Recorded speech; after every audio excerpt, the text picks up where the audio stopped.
Hello and welcome to Some of the Answers with Jen and Jamie. This is the official podcast of Third Eye Family Solutions, where we help you find a new perspective that will empower you to live a life of your dreams.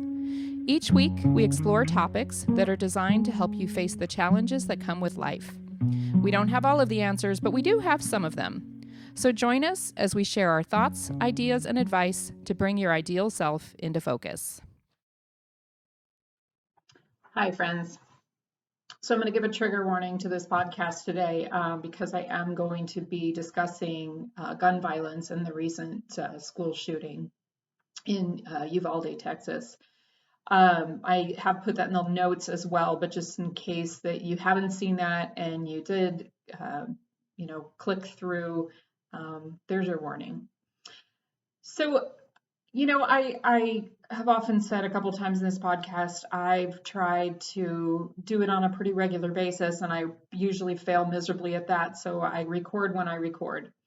And for about a week, I was thinking, okay, I'm gonna do a podcast this week, and I was thinking I'm gonna do a podcast about reproductive health and mental health, and sort of the intersection of those two things. It's kind of my wheelhouse, given that my dissertation was about the childbirth topic. It's something that's very important to me, and obviously reproductive rights at the moment are very much under attack in this country. On the way home from a conference I just attended in Boston, which by the way was all about trauma and helping clients heal from trauma, I watched a movie called Fallout, which by the way, if you're not emotionally prepared to watch that movie, don't watch it. I was pretty unaware of what it was about. It's about a school shooting. And after watching that, I thought, you know what, I might actually record this podcast instead about that topic, and specifically the impact on survivors in situations like that. And then, of course, 2 days ago, we had, yet another school shooting here in this country. And in thinking about it and doing some processing for myself, what I've decided instead to talk about, and here's 2 minutes of me telling you what I'm going to talk about, right? But I've decided instead that what feels the most pressing to me is talking about collective trauma. So the way you define collective trauma is essentially it's trauma that impacts a group or community of people, right? The mental health instability that's existed in this country and many others across the globe over the last 2 years around COVID-19 and quarantines and, people losing people to the illness and fear of the illness and everything else, that is a collective trauma that has been global. We have other collective traumas that are more centered on a group of people. Sometimes it's around something like race, sometimes it's around ethnicity or religion, right? When there was a shooting at a synagogue, that was created collective trauma in the Jewish community. You have shootings at a mosque, and you have collective trauma that exists in the Muslim community. Etc. Right? You get the idea. Collective trauma is just a trauma that impacts a community of people and not necessarily people who directly experienced the traumatic event or events. So even though, many people during COVID, for example, during the quarantine times that we experienced here in this country, weren't highly impacted by that. I'm thinking people who continued to go to work, remained healthy, didn't lose anyone. There was still some impact that happened with them on a mental health level that often hasn't even been, I want to say addressed, but it's not even just addressed. It often hasn't even been recognized that there was anything there, right? Well, I was fine. I just kept going to work and doing my thing. And yet, for some of those people, there's been an underlying anxiety that has existed for, over 2 years now. So, this recent, and I'm going to get real personal here. I know I often give examples from my personal life to illustrate things, but I'm going to get real personal on this one because it hit me really hard, this recent shooting. They always do. I'm always distraught. I'm always heartbroken. I'm always wondering what can we do? What are we going to change? But this last one really got me. And there's a few reasons why. First of all, I'm a native Texan. I grew up there. I lived there until 1994 when I moved to Utah. And so when I see, oh, there's a shooting in Texas, the first thing I did was go, where? Where in Texas? I have a lot of people still in Texas. I had that personal moment of wondering if anyone I know was going to be directly impacted by this. Um, and the thing that beyond that was the most that hit me the hardest, I think, is I have a 9-year-old, right? And these babies that died are 9 and 10 years old. So it was really it really just hit me at a more personal level than some of the other shootings have had. If that makes sense. It's not well, I didn't care about the others, they were no big deal, and now this one hurt by any means. It just had it hit home. It was closer to home, if that makes sense. So, and here's what I noticed, right? I noticed for myself that as I left that afternoon, I left the house to go pick up my 9-year-old at his karate class, my mind was racing with insane thoughts. And I'm going to say they're insane thoughts because they're not logical, they don't make sense, right? I could not stop myself from thinking, what if someone had come to his class and I was going to get to the dojo and there were going to be police outside because someone had come to his class and murdered everyone there? That is not a normal, healthy thought to have in your brain. The following day, which was yesterday, I was here at my office. They're putting new roofs on our buildings. I am so thankful they're done with my building. I don't know if I could have worked yesterday with it going on above my head. I did work through that a couple weeks ago. It was very challenging, but I think in the space I've been in for the last 48 hours, I don't know if I could have done it.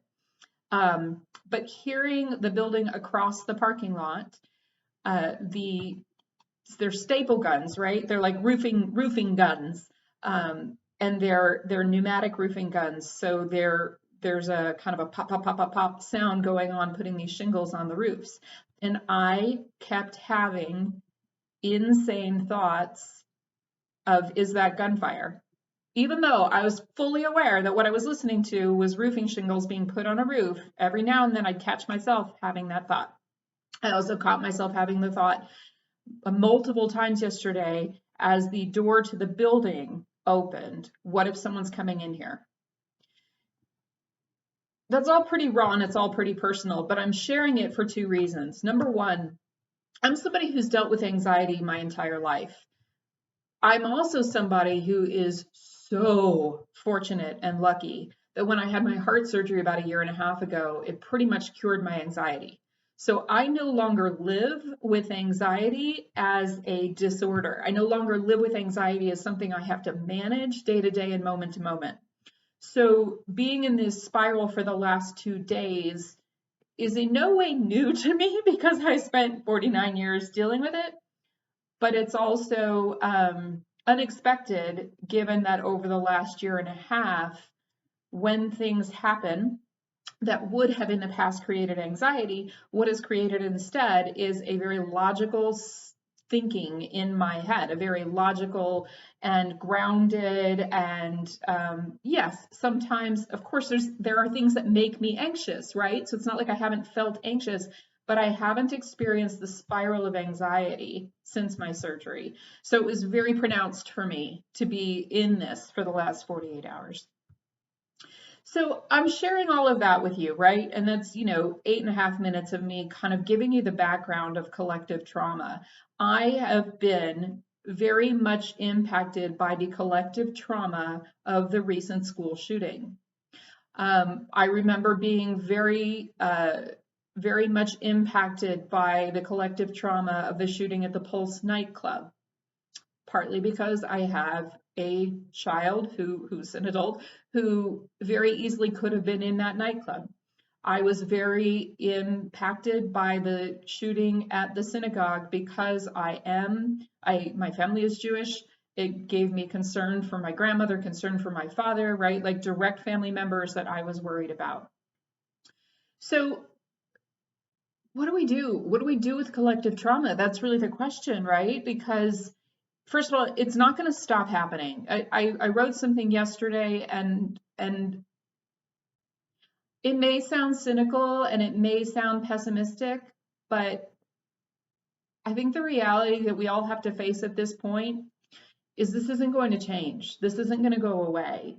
We've had years and years and years, since Sandy Hook, since before that, to do something that would create systemic change at a level where this is not a normal. Where we didn't have 2 weeks ago, we had the shooting in Buffalo. 2 weeks before that, it was somewhere else. A week before that, it was someone else. 5 days before that, it was someplace else, right? So we have to accept at a certain level that this is going to continue. Now, I also hold hope that at some point, someone somewhere is going to start something that will make a difference. I don't know what that's going to be, and I'm not here to propose solutions or talk solutions about that. There are very, very widely varying ideas about what will make a difference, and we can only hope and see. And if there is something that I can do to step in, that's an action, I will absolutely do that. But it's not what I'm here to talk about right now. So how do we heal collective trauma, right? And to be honest, I didn't have an answer. I had to do some Googling and some looking up. And the first thing that came up to me was, we get together. We get together as communities. And one of the ways we see this often is we see this in marches and demonstrations, right? So, the whole Supreme Court Roe v. Wade issue leak happened, and literally the next day there was a march, and there have continued to be marches and actions since then, because people felt collectively traumatized by the information. Hey, by the way, looks like we're probably going to take away the reproductive rights of half the population of this country. And many people said, I got to go be with my people. I got to get together. I got to do something. I got to take action. So we see that these days, due to social media and the connectiveness we all have, those things can happen very quickly. And oftentimes that simple action of gathering together and attempting to make voices heard can be a huge, huge piece of healing collective trauma, of having people go from feeling disempowered to empowered, from feeling silenced to feeling they have a voice. I got a text this morning from the March for Our Lives group, which, by the way, if you're not familiar with them, that was a group that was started by the students at, I believe it's Marjorie Stoneman Douglas High School. It's Parkland, Florida. It's the Parkland High School shooting that happened. And I had to look it up, but it was in 2018. So we're at about 4 years now since that happened. And those children, right, and now young adults, got together and they started the organization March for Our Lives. And their whole mission is this: let our school shooting be the last one. Which is a heartbreaking thing to think about, because it's so far from it having been the last one. But their work together, not just with each other, but also it's become a national movement and a national organization to say, hey, we're standing up to say no more, do something, right? They have lobbied, they have met with legislators and governors and presidents and so many people to say, do something. There's actually a bill that was passed through the United States House that's sitting in the Senate waiting to be approved. And I say waiting to be approved. It's actually sitting in the Senate being held back from being heard and approved, that would require mandatory background checks on guns. And they were a huge influence in making that bill a reality. And it's my hope that moves forward at some point. But getting together, right? Getting together in community is one of the ways we heal collective trauma. Taking action is another way, and specifically taking actions of service or actions to make a difference in and with the impacted communities is another way we heal collective trauma. We can heal collective trauma by talking about it. Just by talking with the people in the community or other people who are impacted by the event or events, we can help each other heal. It takes something to listen. It takes something to speak, right? I mean, I even just preparing for this today, I was like, should I talk about my experience? Should I talk about how I've been feeling? Maybe I should leave that part out. But honestly, it's healing for me to say it. And I hope that it's healing for some of you to hear it. And I hope that some of you will, call someone that you know can listen and let them know, hey, I'm hurting. Here's why I'm hurting. Here's what about it is hurting me. Here's where my pain is stuck. Look in your body. Where is that pain stuck in your body? Is it stuck in your guts? Is it stuck in your throat? Where is it stuck in your body? And express that. Give that energy of that pain, that hurt, that fear, that anxiety a chance to move so it can be somewhere other than stuck wherever it is in your body at this moment, right? And really those are the three big things I found when I went to look and see, okay, how do we heal collective trauma? It was get together with your community, take actions that you can with and inside of that community to make a difference, to help, to assist, right? So, with COVID, bring soup to your neighbors, leave it on the porch. With natural disasters cause collective trauma, right? Helping people rebuild, all of those kinds of things that we can do, providing shelter, providing meals, whatever that is. And the third thing being talk. This is the last thing I'm going to say on this, but one of the sessions of the conference I just attended was given by a gentleman he's an American citizen, but his family, I believe, is from Jordan. And he spent several years trying to do therapy in Jordan with Syrian Muslim refugees. And the biggest hurdle for him was that he was talking to a culture who had experienced massive collective trauma, right? Genocide in their country and, having to flee, being refugees, living in refugee camps, all of that, right? Massive collective trauma. But it's also a culture that looks down upon therapy. So he's there to provide service, right? To provide, to help make a difference. And he's talking to people who are saying, oh, I'm not going to come in there and talk to a therapist. What if my neighbors see? They'll think I'm crazy. Or I can't let my, men saying I can't let my wife know that I'm hurting because I'm supposed to be, fill in the blank with all the things that you would say about what you're supposed to be as a man, right? You're supposed to have it all together. You're supposed to be protecting your wife and children. You're supposed to be doing those other things. You're supposed to be okay, even though what you just went through was horrific. So, when I say talk to each other, one of the things I'm aware of is that even though in the United States we've moved from this conversation of therapy as, we don't do that, we don't talk about it, to like, yeah, everybody's got a therapist and we all post on Facebook what our therapist told us in the last few sessions, right? There's still a culture in this country of, that it's that rugged individualism that comes up so often. And, I just encourage you, if you're someone who has found it hard to talk about any of the trauma or collective trauma that you've experienced, just find that one person. Find that one person that you feel you can open up with. And, maybe it's a pact that the two of you have together. I'm going to talk, you're going to talk, we're both going to, share how this has been hard for us. And then we're never going to talk about it again, or we're never going to tell anybody else what we talked about. Even if you can do that for 5 minutes, even if you can do that with one person on a regular basis once a month, obviously if you're experiencing real trauma, find yourself a good therapist. And if you feel like you don't want anyone else to know you're in therapy, don't tell them. That's fine too. But if you can at least find a person to talk to, that makes a difference too. So I hope that was helpful. I feel like it was a little rambly, but I'm also organizing some of my own thoughts around all of this still. I just mostly want to acknowledge that I and you and we have been and continue to experience collective traumas around a lot of things going on in our world. And there are things that we can do even when we're not sure how we can make a difference. So I hope that was helpful. Have a beautiful day and hug your children. We hope you enjoyed this episode of Some of the Answers. To learn more about Jen, Jamie, or Third Eye Family Solutions, log on to thirdeyefamilysolutions.com.